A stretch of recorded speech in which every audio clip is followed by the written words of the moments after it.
So ama-mask kube into yokuqala nje yokuthi babone ngayo ukuthi lento le agenda yethu izophasa. Balokhu be-introduce ngama-stages. Kodwa la eSouth Africa-ke bake bawa-test amanzi. Akhumbula ngokushona kukaMandela. Abanye bayibiza nge-law of karma. Yabo. So kune-action. Le action oyithathayo ukuthi uyayi-endorser, uyayifaka i-signature, uyamfaka u-X. And then njengoba wenza njalo mase kuza ama-consequences akhona-ke. Uqala manje uthi hayi angithi kule episode besikhuluma ngezinto esiyivumele thina. There's something ekhathaza umhlaba wonke, the mark of the beast.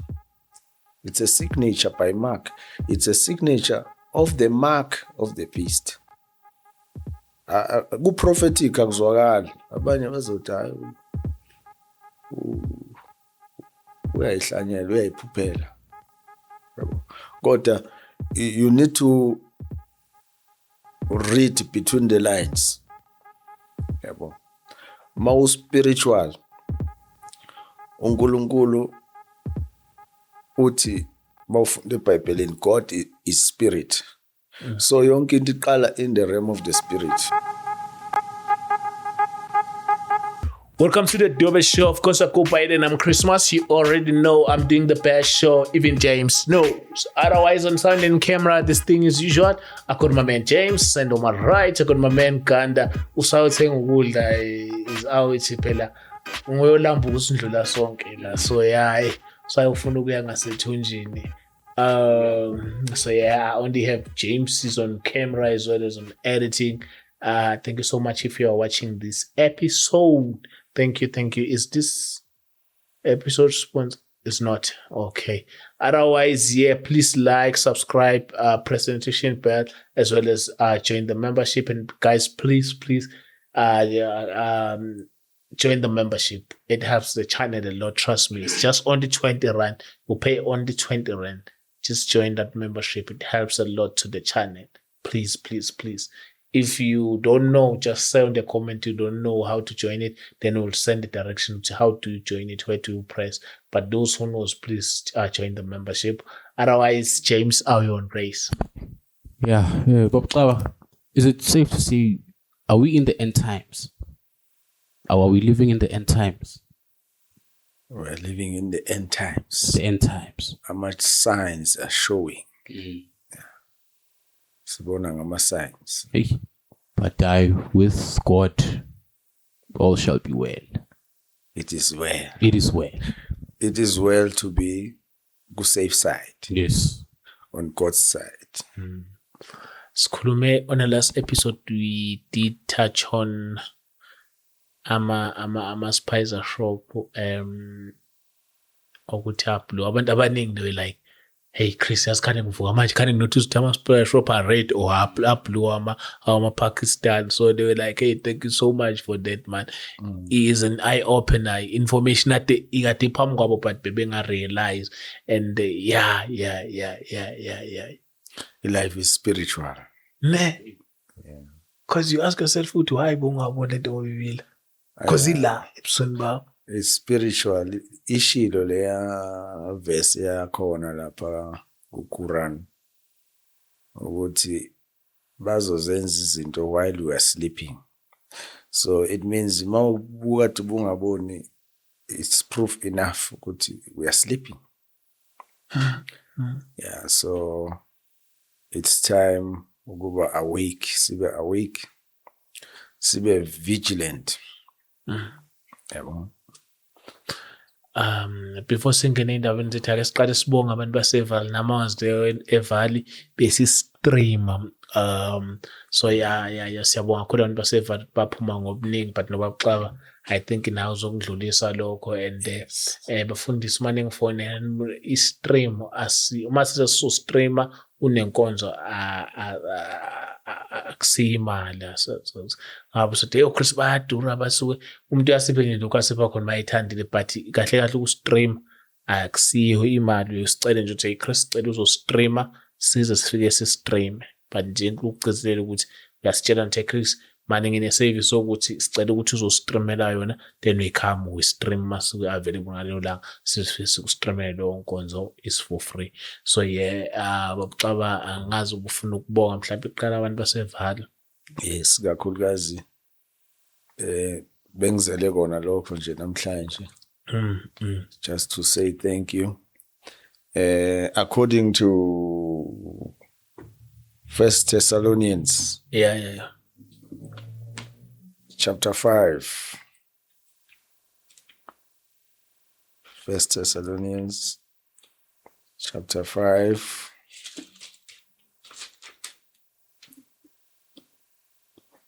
Verse 18.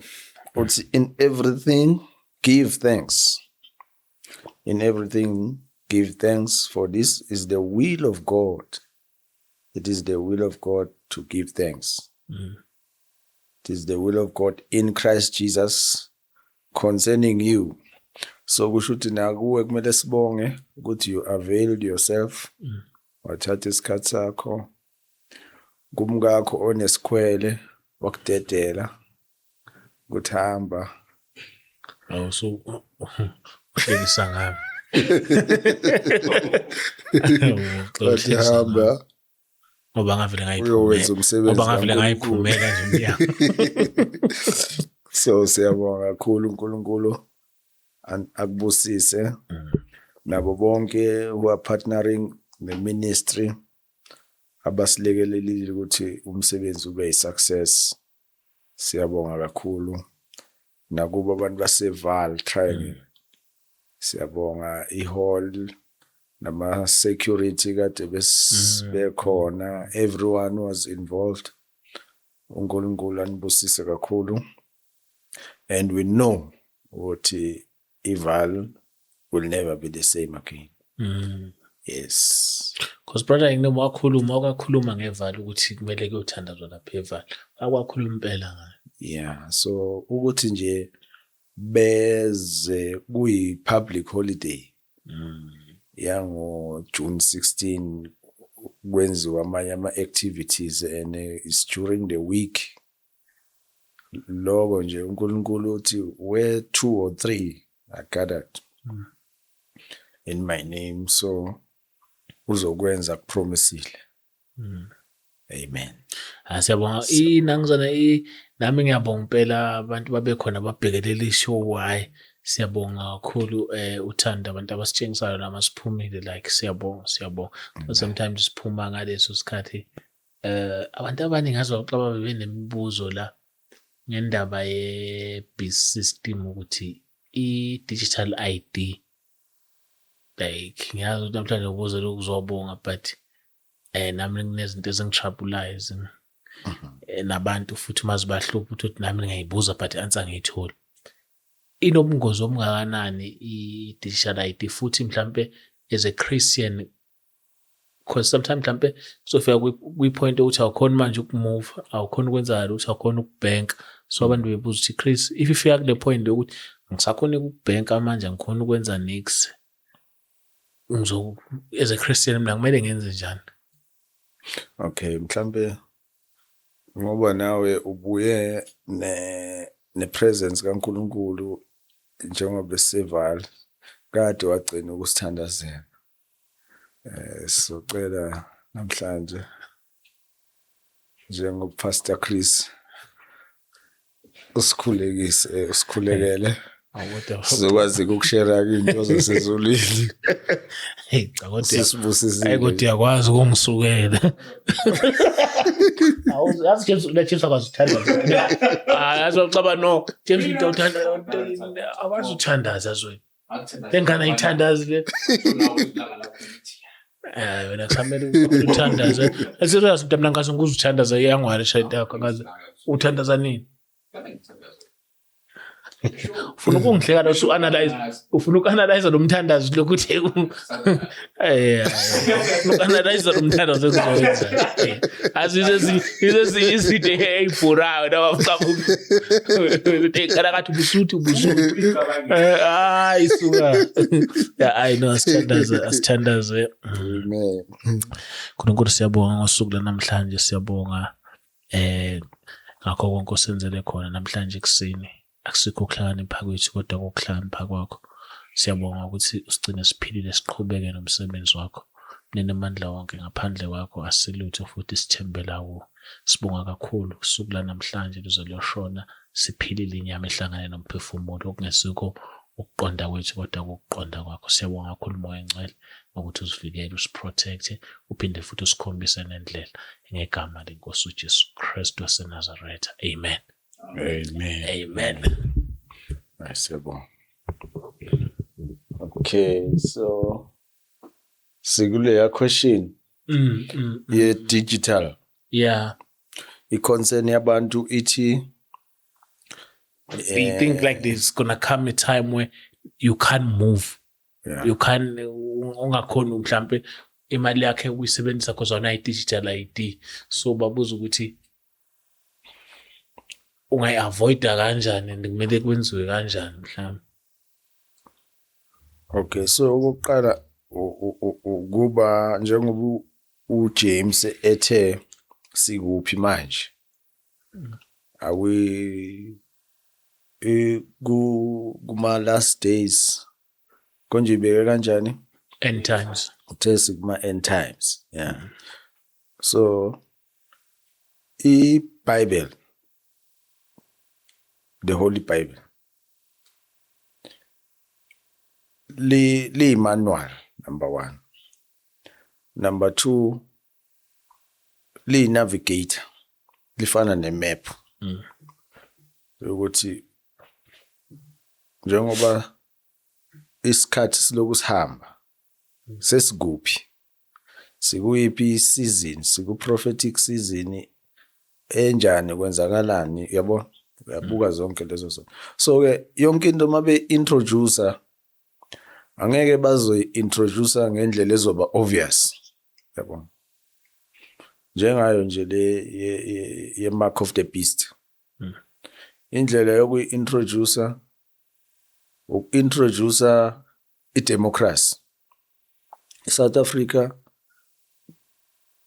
kuthiwa manje South Africa si-country esebenzisa constitutional democracy, right?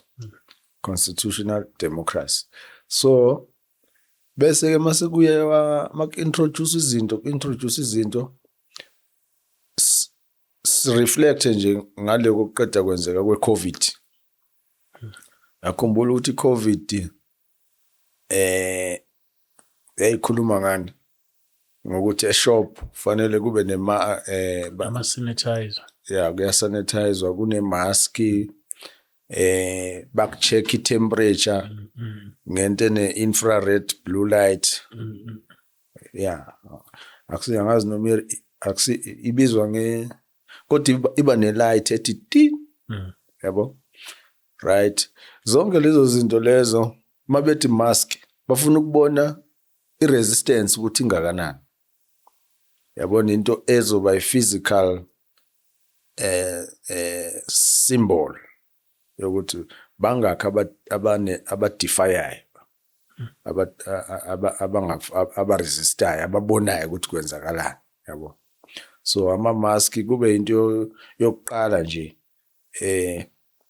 yokuthi babone ngayo ukuthi lento le agenda yethu izophasa. Baloku be-introducer ngama-stages. Kodwa la eSouth Africa ke bake bawa-test amanzi. Akhumbula ngokushona kukaMandela. uMandela ngesikhathi eshonile isitumbu sakhe sithiwa sahlala for 10 days angithi. E-Union Buildings kwathiwa fanele ayobonwa ofuna ukumbona. Akhumbula leyo 10 days. Yeah. So mawufunda uRevelations 13 indlela ababheka ngazo nje ukuthi bayabona yini abantu ukuthi kwenzakalani. uRevelations 13 mawufunda nje uverse 1 bese sizojumpa siye ngale ngemuva kuverse 15 again to 18. Uverse 1 uthi, in my vision I saw a strange creature rising up out of the sea. It had 7 heads and 10 horns and 10 crowns upon its horns. Yabo. Right. Sikhuluma ngobaniki uMandela abatheste ngaye amanzi ukuthi umhlaba uyabona yini ukuthi kiwaphi. Siyatshelwa according to history ukuthi uMandela waboshwa wahlala eRobben Island. eRobben Island, where is it? In the middle of the water. Yeah, it's In the middle of the sea. in the middle of the sea. It's in the sea. It's isolated lapha in the sea, angithi. So this creature rising up out of the sea. La kukhona in iRobben Island. And then satshelwa ukuthi prison number yakhe uMandela 46664. Yabo? So yakutshela leyo nto ke abaziyo ke bathu 4 bracket, meaning it's 666 in brackets, right? Bese sesitshelwa ke ngesithombe sakhe ke lo muntu ukuthi uverse 15 istatue esikhona ke uthi he was permitted to give breath to this statue and even make it to speak. Then the statue ordered that everyone refusing to worship him must die. He required everyone, great and small, rich and poor, slave and free, to be tattooed with a certain mark on the right hand or on the forehead. And no one could get a job or even buy in the store without the permit of the mark, which is either the name of the creature or the code number of his name. Verse 18, out here is a puzzle that calls for careful thought to solve it. It calls for careful thought to solve it. Let those who are able, akusinto kumele be obvious, yabo. Lento oyibuzayo. It needs those who are able to interpret this code. Those who are able to solve it. It calls for careful thought. So let those who are able interpret this code, the numerical values of the letters in his name add to 666. Sesiyitholile ngithi number kaMandela 46664. Abantu abaningi bayakwazi konke lokho, yabo. Kodwa ngokwesurvey yabo yokubheka ukuthi ignorance ingakanani. Ignorance ingakanani. Then abantu baba excited balandela history ukuthi hey wahlala ejele 27 years. Abakubheki njengoba sikhuluma ngescripture ukuthi iscripture siyi-navigator, siyaveza izinto, expose izinto eziyi-secret. Abantu abalifunda iBhayibheli, yabo, bayibona njengento ezotshontshiswe, yabo, ezotshontsha umhlaba. Kanti uNkulunkulu ila ekuvezela khona the truth yokuthi kuphi kwenzakalana. Yeah. So kuziwa kuphi ke la kuthiwa no one will be able to buy or sell, ne? No one will be able to buy or sell. Yini leyo isymbol abayisebenzisile to ukucheck ukuthi abantu bayayibona yini lento. Imali yaba nekhanda likaMandela. No one will be able to buy or sell. Imali eSouth Africa yaba nani? Nekhanda likaMandela. One number 4664. Ubuya kuphi? In the midst of the sea, eRobben Island. Uyabona zonke lezi zinto zawa connect ama dots. Ukuthi ibuya kude. Then sikhulume ngesikhathi eshonile kuthiwa uzohlala 10 days. Ufuna ukumbona akeze. yabo. Now la kukhulunywa ngokuthi he required everyone, small, great, rich, poor, slave or free, to be tattooed with a certain mark on the right hand or on the forehead. Le yokungena esitoro uthenge iza kamuva ngoba eyamanje. Sibuyela kule yokushona kaMandela. Ngesikhathi eshonile abantu abaya e-Union Buildings babefakwa i-ink esandleni. Leyo ink iba invisible, leyo ink. Mawuyithi kanje ku light yakhona iveza blue. It's a ink. It's a tattoo. So angisakhumbuluke ngoba ngiyanga mina, yabo. I refused ukuya lapho.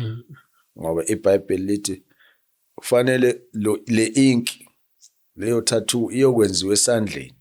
Bona reason abayikhipha behind ile yokuthi the reason eyokuthi ungaloku uya uyobona umuntu sewumbonile isidumbu sakhe, unikeza abanye abantu chance kanti sewufakwa imark, yabo. So abaningi baya be excited ukuthi hawu sinikeza opportunity yokubukela the first black president esishonile, ihero, yabo.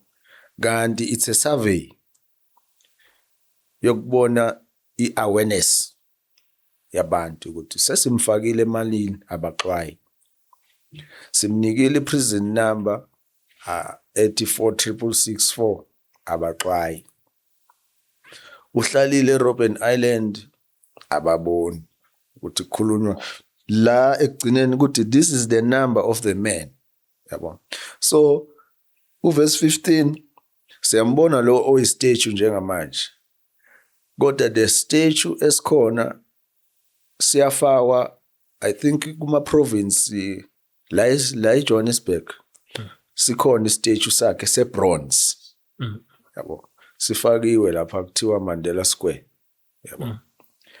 Njengoba sifakiwe lapho, permitted to give breath to the statue. Yonke leyo nto le izinto ama landmarks abo abonisa total control ukuthi sina full control emalini, simfakile lo muntu. They are fully persuaded ukuthi umuntu okwazi ukuforgive, yabo. Kodwa ke forgiveness yakhe is strange because uWinnie Mandela, umama uWinnie Mandela uye kuphela ahluleke ukumxolela, yabo. Kodwa wawaxolela amabhunu. The same mabhunu ayemrape emhlukumeza, yabo. The man on the number ye 666 waforgive abantu abahlukumeza umfazi wakhe. Lo mama umzalela izingane zakhe wangamxolela yena, yabo. Wathi singamane sihlukane, wathatha omunye umfazi. So ke uyalandela ukuthi is it a true forgiveness le yokuthi ke isiphi spirit esikwenza ube selective ngeforgiveness, yabo. Because umuntu wesifazane lo wayedwa for 27 years ehleli nabantwana bakho. Then when ushumayela ivangeli le forgiveness, reconciliation, why ungaqala endlini ureconcile nomfazi wakho kuqala, and then you reconcile the world, yabo. So ke yizo zonke izinto ke ezisibonisa ukuthi we are so ignorant, asiyiboni agenda, yabo. Lento ibuyela kuphi ke manje? Baloku nje bayasichanela. I was searching indaba yokuthi why kusetshenziswe uX makuvotwa.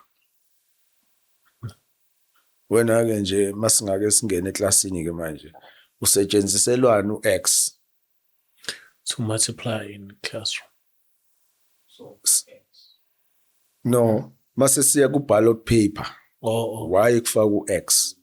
why are we expected ukuthi kuwo wonke ama-letters kusetshenziswa u-X ukuthi ma uyovota sebenzisa u-X kusho ukuthini lokho? Siyayibuza yini thina ukuthi why? Yabona njengamanje akekho ophendulayo. Asazi. Kodwa kuya-announce kuthiwa wonke umuntu fanele ayovota. Manje kuthiwa your X is your power. Ayofaka u-X. Yabo. So isaqhubeka le concern kaNkulunkulu ukuthi my people are destroyed. Benza into without knowledge, without understanding. Not knowing ukuthi ke so la in legal terms yabona in legal terms le ndaba ka-X ukuthi wayesetshenziswa u-X nawe nje at the comfort of your home ungayenza research uzothola ukuthi no but it's legal. In legal terms it's called signature. Kusho ukuthi u-X wakho uyi-signature. Yeah, because uma ungakwazi ukusayina you do X. Yeah, your signature by mark, yabo? By mark. At the back of our head or in front of our eyes, asazi ukuthi kukhulunywa mark yani, ngoba there's a mark of the beast coming. U-X ufaka isignature yakho ukuthi uyayivuma imark lezayo. The mark of the beast. So once a signature, it's something illegal, a binding. A signature by law, it's a legal thing. We legalize a mark of the beast. Ngo X wakho. We endorse, we vuma ukuthi my signature. Angithi kukalokho kuthiwani? It's a signature by mark. Yeah. X. So kusho ukuthi we are putting your signature. Ukuthi let the mark guide me. Come upon my life. I agree with the mark of the beast because it's a signature by mark. It's a signature by mark. Ufake yakhe signature. So wena uthi hayi mina angifakanga my signature personal. Kodwa according to law, ufaka u-X or his signature is regarded as your signature. So it's binding. Awukwazi ukuthi into mawusuyisayinile contract. Mawusuyisayinile contract ukuthi we are going kule direction. Ama consequences e-signature yakho nama benefits e-signature yakho ukuthi ufakwe the mark. Already kade wavuma. That's why I emphasize kakhulu indaba yokuthi your vote counts. Your X counts. You are counted among those who are saying yes to the mark of the beast. Because I'm a globalist. I introduce yonke indawo all over the world. Afuna ukuthi yonke system ihambe according to the mark of the beast. So anyone refusing, i-refusal yakho fanele iqale from knowing ukuthi I cannot put my signature anywhere. Ngisayinela ukuthini? Yini ama benefits okufaka kwami u-X, okufaka kwami signature? Because it's nalento ekuthiwa legalities in the spirit realm. Ama consequences. Everything oyenza inama consequences akhona. There's this thing called the law of cause and effect. Abanye bayibiza nge-law of karma. Yabo. So kune action. The action oyithathayo ukuthi uyayi-endorser, uyayifaka i-signature, uyamfaka u-X. And then njengoba wenza njalo, mase kuza ama-consequences akhona-ke. So uqala manje uthi hayi Angithi kule episode besikhuluma ngezinto esiyivumele thina. Sawavotela ama-politicians. Namanje uzobona azongena door to door. Door to door. Azocela i-signature yakho. Athi bazokucela usekhaya ukuthi hambisana nalento yemark. The aim is for you to agree To endorse it. to endorse it. Yeah. Yeah. Because ama-globalist are spiritual. Ayayazi i-law of karma. Ayayazi law of cause and effect. Ukuthi by your action, whether knowing or unknowingly, kodwa your act izokudla. Senze example ifana nani. If kunomuntu uthi hey mina ngikhathele ukuphila manje, kade ngisokola abe suicidal, agibele on top of i-building, 11-story building, athi uyozilahlela phansi. Yabo? Kune law of cause and effect ekufanele apply. Law ye force of gravity mele apply ke lapho, right? So in nature kaNkulunkulu, God is a forgiving God, is a merciful God. So usethi lo muntu mina ngiyazibulala kodwa ke a challenge uNkulunkulu athi ngoba wena uNkulunkulu we are a forgiving God. Ngicela ungixolele kule nto engizoyenza. Yabo. Fine, uNkulunkulu is faithful, is forgiving, is loving, is kind. Amxolele njengoba ecela uxolo. Bese yena yaqhubeka uNkulunkulu esemxolele. Angithi yena uthi ngicela ungixolele kule nto engizoyenza, ayilahlele ku top of i-building, ayilahlele phansi. Inature kaNkulunkulu is a forgiving God. Umxolele kodwa i-law ye cause and effect apply lapho. The action yakhe. I-law ye force of gravity iyamvithiza. Yabo. So yilezi zinto ke nathi esizenzayo nge-ignorance. Sibona silandela yonke into eshiwo ama-politicians. Sithi silandela into ezosiphilisa. Yabo. Kanti asiyazi motive behind. So i-signature ibaluleke kakhulu. Ama-implications alento le ye-ignorance mase kufika ku-law of cause and effect, i-apply even to the next generation. Yabo lokho esizobe sikwenza manje, decision esizoyithatha manje masithi silungisa izwe. Ama-consequences akhona azohita or benefit the next generation. So deep kakhulu mhlambe nje idinga isikhathi ngelinye ilanga uNkulunkulu maye ezosinikeza ithuba lokuchaza izinto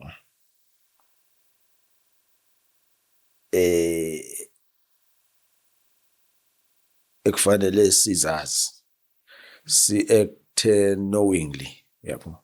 Because into they show if you put X, then you must be ready for the karma. This X, the result is just karma. Yeah. And the karma is like no service delivered, introducing COVID, different disease. That's a karma of your X. Your X, your agreement, your contract. It's a i-contract oyisayinile ngoba phela u-X ithi it's a signature by mark. Wenza umark ngo-X wakho angithi. Kodwa it means loyo X, it's a signature. It's your signature. You are saying yes. because it's in bracket lento ethi it's a signature by mark. There's something ekhathaza umhlaba wonke, the mark of the beast. It's a signature by mark. It's a signature of the mark of the beast. Ku-prophetic akuzwakali. Abanye bazothi hayi uyayihlanyela, uyayiphuphela. Yabo. Kodwa you need to read between the lines. Yabo. Mawu spiritual. uNkulunkulu uthi mawufunda eBhayibhelini, God is spirit. So yonke into iqala in the realm of the spirit. Mawuhlulekile ukuyibamba in the spirit, bangagcina bekunqamula inyawo. Ngoba isilonda sakhona sipholi. Fanele sihile in the spirit first. So it's high time in South Africa, abantu base South Africa baba more spiritual. Yabo. Because laba yonke into bayayichanta kuqala. Yabo. They chant, they celebrate i-victory bese bayayenza ke into yabo, sebesithemile kanje. Yabo. So ama-globalist asebenza ngama-rituals. Asebenza ngama-sacrifice. Uzomangala wena kuthiwa banilethele igrosa kanti leyo grosa ibihleli kwenye temple. Yabo. Seniyayi-enjoya nini free grocery. But ayinawo igrosa sicela nisivotele. Isikhulunyelwe leyo grosa leyo. Do you know ukuthi ama-politicians ahamba inyanga? Ukuthi maye kutshela ukuthi awusivotele, uvume konke. Uqale in the spirit. Uqale in the spirit. Wakuclaima. Yabo. So inyanga ke ziba rich ke ngama-politicians. Ayayikhipha imali. Ngoba afuna le power. Basazo invite abaningi babahlabela inkomo kuthi wozani nizodla na inyama yamahhala. Ayidla leyo nyama. Yes. Nalento ukunika abantu ikhipha zabo uze beyovota. Yeah. Awazi sikhulunyelwe zathini. Kwathiwani phezulu kwaso uyayigqoka lento. Hambe nasethi lokhu uhlupheka kodwa umbona umuntu uneskipa seqembu elithini uyahlupheka kodwa uyasigqoka. ngo-20 mhlambe singayishare nje kancane leyo makusase nesikhathi. Ayikho yinde kodwa kakhulu nje uNkulunkulu wayengivezela izinto. Yabona amehla manjani? Nama nokungimangaza kusisikhathi ukuthi lamehlo lawo. Yabo. Anento efana ne-X-ray, yabo. Anento efana ne-X-ray. So uthi ngiyabuka ngiphinde ngibone beyond, yabo. Kodwa manje according to the Bible ithi the spirit of the prophet is subject to the prophet. Yabo. Fanele ngisicontain ngiyibambe ngingahambi ne-flow yaso, yabo, because the Bible ithi uyakwazi ukusicontrola uthi uyikhame down, yabo, because ngizama ukuveza ke lento yokuthi kwaba nevision ngo-2009 or nini. Wayefike nini uLady Gaga la eSouth Africa? Ngiyakhumbula ukuthi ngisawukhumbula ngiyakhumbula efike uLady Gaga. 2009. Kwaze kwaba ne-accident futhi. Wayezoze FNB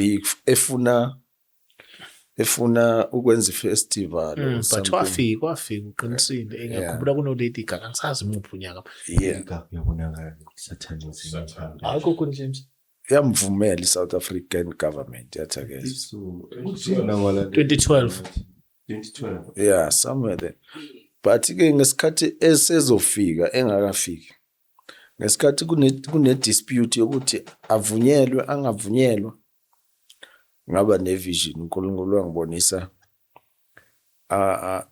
ama politicians lawa phethe lawa ku forefront egqoka amasudu amahle. Uyayibona indawo esema uye Johannesburg uhamba M2 East no M1 kanje, kunendawo bathi Sale B, kuke kwaba nendawo la kune cinema A drive in, yeah, imovie uyibuka usemotweni. Ngiyibona lapha riding Sam. Uyibona uma uhamba nge-M1. Yes. Yeah. Uqhamuka from eGold Reef. Uya eTown. I think buyibonakala la. I-drive in ne? I-drive in. Drive in. Yeah, kodwa ubukela ama-movie Usemotweni, yeah. Angithi ayibona ineyindunduma, ineyinhlabathi nje eziyintabanyana. Kuvela indawo kanjalo evision kanjalo. Ngiyawabona lama politicians lawa ku forefront awathenjiwe. Lo i-resemblance yakhe icishifane no Lady Gaga, yabo, kodwa ngiyabona ukuthi it's a queen of the coast. Uthatha iform yomzimbo lingana noka Lady Gaga, yabo. So laba babhawe kuye baguqile. Mawufunda uJeremiah 44 ila ufunda ngeQueen of the Coast angithi. Yeah. The Queen of the South. So baguqile uyadeclare phezukwabo uphethe into engathi yabona mawufunda or mawubukela ama movie lawa aseBhayibhelini. Lawo os Prophet Samuel bephethe anointing oil 99 be anointa ngayo kule ya jug kukhona i honey igcwele le ya jug le. Yeah, so njengoba beguqa kanje uyabathela one by one, uyadeclare phezukwabo over their lives, uyadeclare uthi ngemuzwa lapha kule vision uthi the blind shall continue leading the blind. The blind shall continue leading the blind. Ulokhu uyaphindelela ubathela one by one. Bese uyabuya uqala ngapha sebekhipha bayakhamisa bakhipha ulimi ngaphandle, yabo. Ubagcobisa uthela ihani kulo limi labo one by one. But the blind shall continue leading the blind. Then mase awake kahle ngibuza nje the Holy Spirit interpretation yalento eyaba clear kakhulu yilama engikhumbuza ukuthi kanti ngesikhathi wena usagcaba abantu mabefuna isikhundla noma befuna ubusoka yini lokho uyisebenzisa, yabo. Ngiyakhumbula phela sometimes kuba nekhekhe ley'nyosi, angithi ikhekhe ley'nyosi linoju. Yeah. Now ubathela ulimi and then izinto ezihambisana honey and bee, lezo zinto ayisebenza ukuthi kuze kuyashiwo nange-English ukuthi as busy as a bee, kuba busy, yabo. But ama-bees may-isolated, yabona ukuthi ku-strange, fanele zihlale ziyiswarm, kusho ukuthi those are the masses, yingakho eba-ordayina ngehani ukuthi bazoba nama-masses, bazolandelwa ama-masses njengey'nyosi mazivele zigcwale kubo zithi, yabo. Kusho ukuthi yini leyo membership or yeah, kodwa nje ama-masses awezwa lutho. Uma bekhuluma bayascream abantu, usho nje igama eliyi-one balijabulele. It sounds sweet njengehani, libe mnandi igama balishoyo. So ingakho ama-politicians mayekhuluma kumnandi, because lapha in the spirit uNkulunkulu mayengibonisa ukuthi yayibona-ke this queen of the south ibethela ngehani lapha emlonyeni. Always into abazoyisho, it will sound sweet and the masses will follow them like bees. The masses will always be like the swarm of bees after them, because they are highly spiritual. So abantu, they don't pray, abayisondeza uNkulunkulu. Lithi iBhayibheli, cursed is the man whose trust is in other men.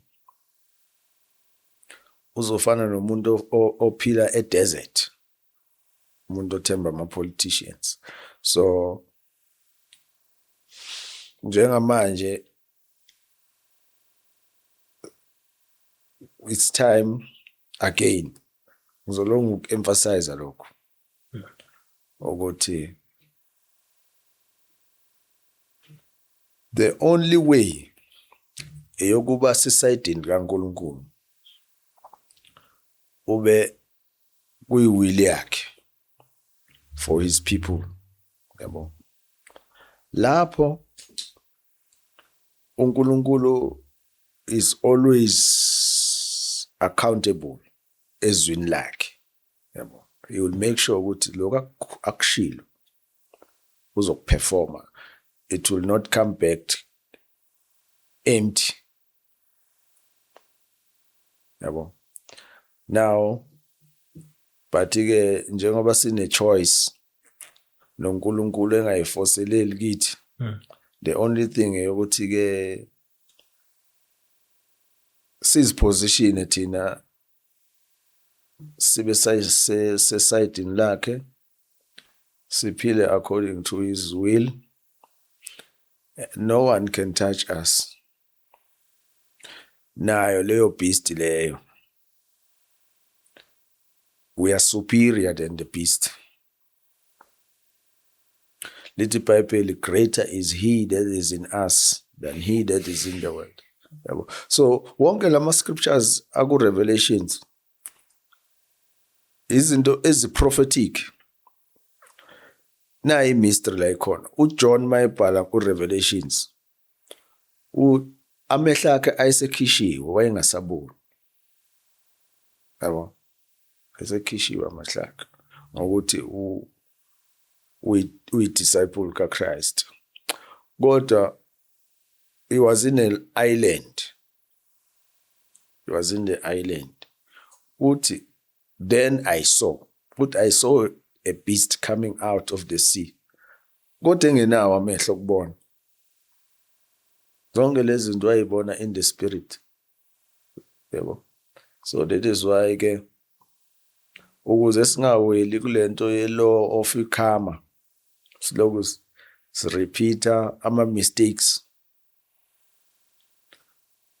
because lithi iBhayibheli, the sins of our forefathers, punishment ear to the third and fourth generation, yabo.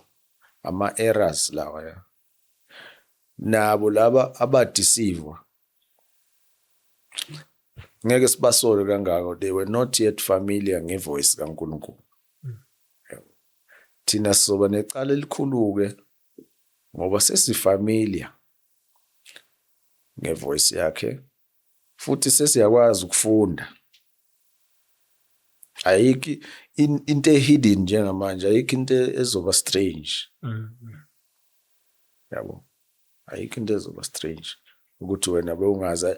Ayikho excuse yokuthi mina bengingazi. Information is available. Panishelwa lokho ukuthi awazi, bakwenze bakufaka i-remote yabo ngoba vele awazi. Esizulwini kuthi utshani obulele vuswa ngomlilo, yabo.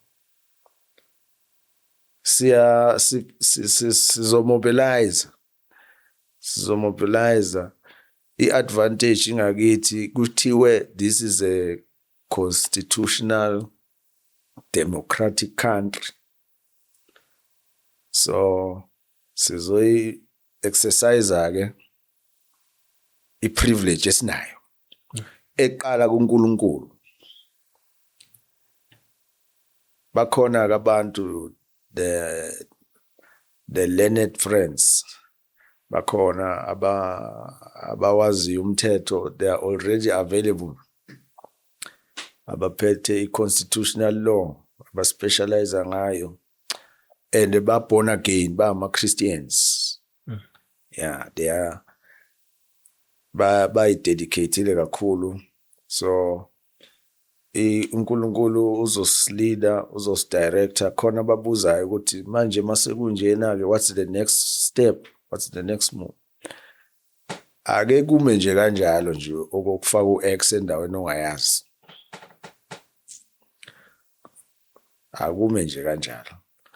Awukwazi ukufaka ifurniture entsha endlini kungakhishwanga irabuli, kungaklinwanga, kungapendwanga kabusha, ugijimela ukufaka ifurniture entsha, kusase nezimbungulu, kusase nani, kusaphuka amawindo.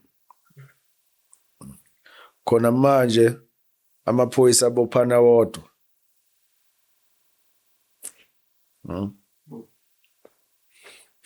Shuthi siyakuvuma ukuthi sibe i-mafia state, sirulwa ama-mafias. Depend ukuthi wena une-power engakanani, une-influence engakanani, then you can rule. Sikuvume lokho.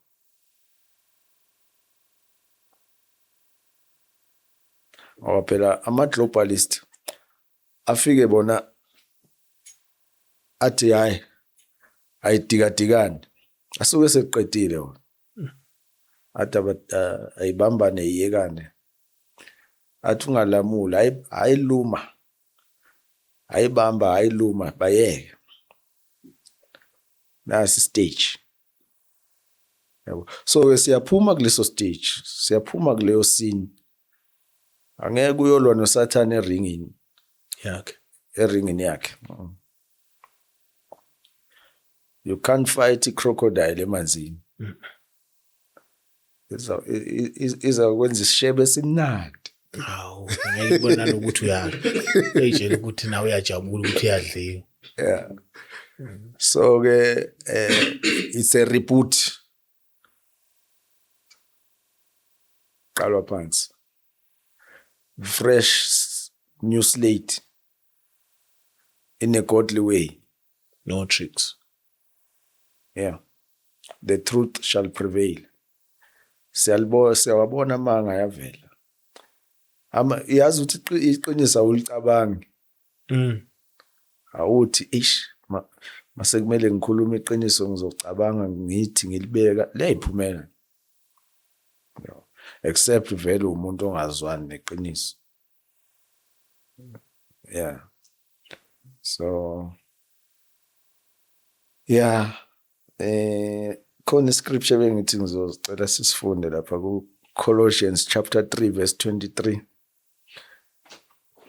Khona kade besihleka lapha nevali bathi hey ama scripture angaka wasinabisa ngescripture.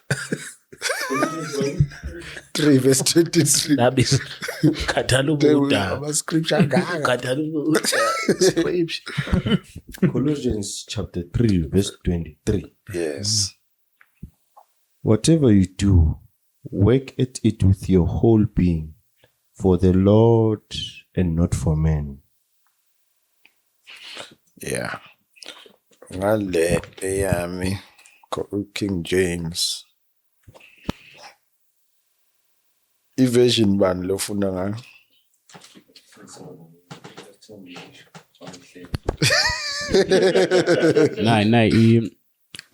NIV ithi whatever you do, work at it with all your heart, as working for the Lord, not for human masters. Verse 24 akhona. Since you know that you will receive an inheritance from the Lord as a reward, it is the Lord Christ you are serving. All right. Ngicela sisale sesiwafunda ke nje wonke lama scriptures a few vele. Galatians 6 verse 7.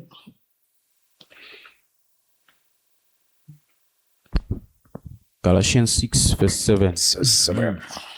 Do not be deceived. God cannot be mocked. A man reaps what he sows. A man reaps What he sows. what he sows. Kusho ukuthi ku-way forward Indoda yovuna ekutshali. indoda yovuna. Thina-ke as Christians, yini lesifuna ukuyitshala for our future and for the future of our children? Impilo enjani? Ngale mark esifuna ukuyifaka, this signature esifuna ukuyifaka. Uyamuzwa la uthi be not deceived. God is not mocked. uNkulunkulu uyalazi iqiniso and uyaliveza. So we cannot say sesiphakathi sesisayinile sayifaka isignature bese sithi kodwa uNkulunkulu. Seyisala ngakithi inkinga yokuthi whatsoever a man soweth, that shall he also reap. Yabo. So ukuba decisive kusasemanje ukuthi ngiyokutshala lokho engizobe ngikwenza, ngikwenzela uNkulunkulu or ngikwenzela ama-politicians. I-reward yakhona, must it be from the politicians or must it be from God? Yeah. All right. uJob 4 verse 8. uJobe. Awuzoshesha uthola uJob wayedansela kabi le ngoma ethi Jobe. Awuzoyithola. Job 4:8. Job Job chapter 4 verse 8. As I have observed, those who plow evil and those who sow trouble reap it. Yeah. It's simple, days. Straightforward. With those who sow evil. Ayeza ama-consequences. Ibuyela kule nto besiyikhuluma ye law of karma. Law of cause and effect. Yeah. So we need to be careful. And then ayicishe yizo lezo nje. I think maybe angazi noma ngichaze kahle le mark kodwa hayi izwa yeah. Kodwa ke i-detailed kakhulu. Idinga nje Isikhathi eside. noma singabe isikhathi eside but idinga ukuthi abantu balalele ukufunda. Bangalaleli ukuthi it's like uvule i-channel ubheke nje i-session i-story nje. Thathe lokhu uku-apply. Yabo. Uku-apply mawukubona ukuthi kuyiko. Yeah. Practicalize it. Yabo. uNkulunkulu usinikeza lama channel ama institutions anjengabo wonke lawo SABC broadcasting networks zonke lezi nje ezi-official azikwazi ukuthi sikhuluma into eneBhayibheli freely noma ngabe sebenza khona umuntu wakhona akakwazi uku-expressa i-belief yabona futhi lo ikhuluma isi-wise man phela manje ku-TV ayikho into ekhuluma eneBhayibheli ayikho yabo. i-program nje Yeah.